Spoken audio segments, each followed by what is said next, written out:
आज मंत्रिपरिषद में 6 विषयों पर निर्णय ले गए हैं। सबसे महत्वपूर्ण निर्णय राज्य में शिक्षा बहाली की और नियुक्ति की नियमावली का निर्णय मंत्रिपरिषद ने आज लिया है। इस नियमावली का नाम होगा बिहार राज्य विद्यालय अध्यापक नियुक्ति स्थानांतरण अनुशासनिक कार्रवाई एवं सेवा शर्त नियमावली 2023। इस नियमावली के तहत अब जो भी नियुक्तियां राज्य सरकार शिक्षकों की करेगी वह अब राज्य कर्मी होंगे, राज्य सरकार के कर्मी होंगे। यह एक महत्वपूर्ण निर्णय है। इससे पूर्व आपको जानकारी होगी कि राज्य सरकार राज्य में पंचायत शिक्षक, पंचायत समिति शिक्षक और जिला परिषद के शिक्षक और नगर निकाय के स्थानीय निकायों के शिक्षक रहा करते थे। अब जो भी नई नियुक्ति होगी अब वो राज्य सरकार नियुक्त करेगी। राज्य सरकार नियुक्ति के लिए एक अलग परीक्षा आयोग के माध्यम से लेगी। तो एक आयोग जो राज्य सरकार निर्धारित करेगी, हो सकता है बीपीएससी, हो सकता है कोई भी आयोग जो है जो निर्धारित करेगी, उसके माध्यम से राज्य सरकार परीक्षा लेगी और परीक्षा के माध्यम से ही अब नियुक्तियां होंगी। इस नियुक्ति में भाग लेने के लिए जो अर्हता होगी वह मैं पढ़ देता हूं। इसकी नियुक्ति की जो अनिवार्य अर्हता है, भारत के नागरिक हों और बिहार राज्य के स्थायी निवासी होना चाहिए, ये पहली अर्हता होगी। विद्यालय अध्यापक के पद पर नियुक्ति हेतु राष्ट्रीय अध्यापक शिक्षा परिषद द्वारा समय समय पर निर्धारित शैक्षणिक एवं प्रशासनिक योग्यता धारित करते हों एवं विशेष विद्यालय अध्यापक के लिए अर्हता भारतीय पुनर्वास परिषद के अनुरूप अनिवार्य होगा। तो ये महत्वपूर्ण एक अनिवार्यता है। राज्य सरकार एवं केंद्र सरकार द्वारा समय समय पर आहूत शिक्षा पात्रता परीक्षा में उत्तीर्ण हो, परंतु वर्ष 2012 से पूर्व नियुक्त एवं कार्यरत शिक्षक जो दक्षता परीक्षा उत्तीर्ण होंगे के लिए शिक्षक पात्रता परीक्षा में उत्तीर्ण अनिवार्य नहीं होगा। विषय विशेष के लिए अलग से विशेष अर्हता का निर्धारण विभाग द्वारा समय समय पर किया जाएगा। तो ये बिल्कुल स्पष्ट होगा कि पहले तो आपकी जो परीक्षा होगी, जो क्वालिफाइंग एग्जाम है, जो राज्य सरकार और केंद्र सरकार के लिए पहले ली जाती थी, उसके क्वालिफाई करने के बाद ही आप सरकार द्वारा जो कमीशन के माध्यम से परीक्षा होगी उसमें आप बैठ पाएंगे। तो पहला एक एग्ज़ाम जो सभी ने लिखा है, चाहे वो टीईटी हो और अन्य जो शिक्षा परीक्षाएं हैं, उसको क्वालिफाई करने के बाद आप राज्य सरकार के कमीशन द्वारा जो सरकार जो कमीशन निर्धारित करेगी उसके माध्यम से जो परीक्षा ली जाएगी तो बहाली उसके माध्यम से होगी। इसमें न्यूनतम आयु निर्धारित है 21 साल और अधिकतम आयु सरकार द्वारा निर्धारित की जाएगी। जो सरकारी नौकरी में अधिकतम आयु है वह होगी, लेकिन जो 10 साल की नियुक्ति वर्ष का जो छूट होगा, इस नियमावली के प्रवृत्त होने के पश्चात नियुक्ति के प्रथम संव्यवहार में अधिकतम आयु सीमा में 10 वर्ष की छूट दे होगी।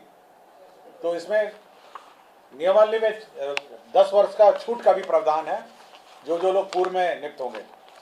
इसमें यह खासियत यह है कि इस परीक्षा में जो अभी वर्तमान में जिसको आप कहते हैं 7वें चरण या अन्य चरण जो हैं, वो लोग भी बैठेंगे, परीक्षा लिखेंगे।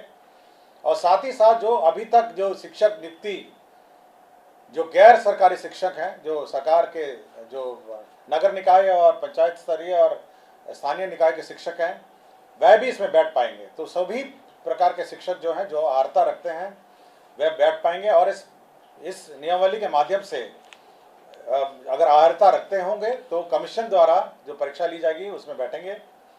सभी जो कैंडिडेट्स हैं जो इस परीक्षा में लिखेंगे उनको 3 मौका दिया जाएगा। तो 3 बार लिख सकेंगे और 3 मौके के बाद वह नहीं लिख सकेंगे।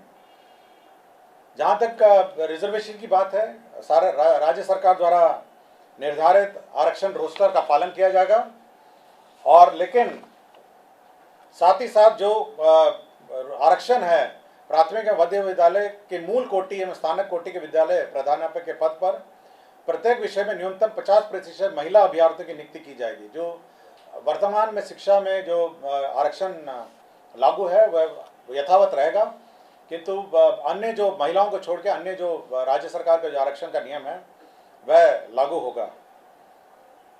इसके साथ साथ अब सरकार के जो कानून हैं, सरकार के जो नियम हैं, सरकार का जो पेंशन है, सरकार का जो निर्धारित एनपीएस पेंशन है, ये सब लागू होगा। सरकार के जो आचरण है वो लागू होगा। यह नीति अब जिला संवर्ग के रूप में होगी, जिसमें जिला के अंदर स्थानांतरण का प्रावधान है और अंतर जिला का भी स्थानांतरण का विशेष परिस्थिति में प्रावधान है। संपुष्टि, सेवा संपुष्टि भी उसी अनुसार है, शिकायत अपील भी उसी अनुसार है। और कैबिनेट ने यह निर्णय लिया है कि अब अन्य किसी प्रकार से शिक्षा की नियुक्ति नहीं की जाएगी, शिक्षक की नियुक्ति नहीं की जाएगी। केवल जो सरकार द्वारा निर्धारित कमीशन है उसके माध्यम से परीक्षा होगी और उसी माध्यम से अब शिक्षा नियुक्ति होगी। यह बिल्कुल कैबिनेट ने स्पष्ट निर्णय ले लिया गया है। सप्तम केंद्र पुनरीक्षित वेतनमान संरचना में वेतन जो प्राप्त कर रहे हमारे सरकारी पदाधिकारी कर्मी हैं, उनको 1/1/2023 के प्रभाव से डीए का जो रेट है वो 38 के स्थान पर बढ़ा के 42% हो गया है। राज्य सरकार को इस बढ़ोतरी में 1690 करोड़ का अधिक व्यय होगा, तो 38 के स्थान पर अब 42% डीए होगा। राज्य सरकार ने अपना जो कंटिजेंसी फंड है उसको 50 करोड़ से बढ़ा के 10,000 करोड़ कर लिया गया है।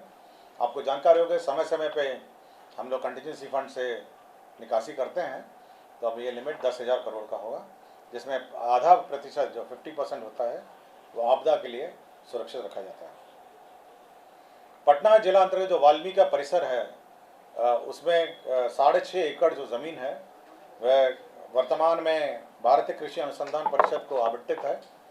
अब वो जो ज़मीन है वो बिपाड़ के एक्सपेंशन के लिए स्थानांतरित कर दी गई है और यह निर्णय लिया गया है। और बिहार पुलिस में ईआरएसएस का जो सिस्टम लागू है उसमें जो अंडरग्राउंड केबल नेटवर्क है उसमें जो शुल्क, राइट ऑफ वे शुल्क दिया जाता है ईआरएसएस पुलिस मुख्यालय और अन्य स्थान के लिए, ईआरएसएस के योजना के लिए, तो यह शुल्क, राइट ऑफ वे का शुल्क माफ़ हो गया है।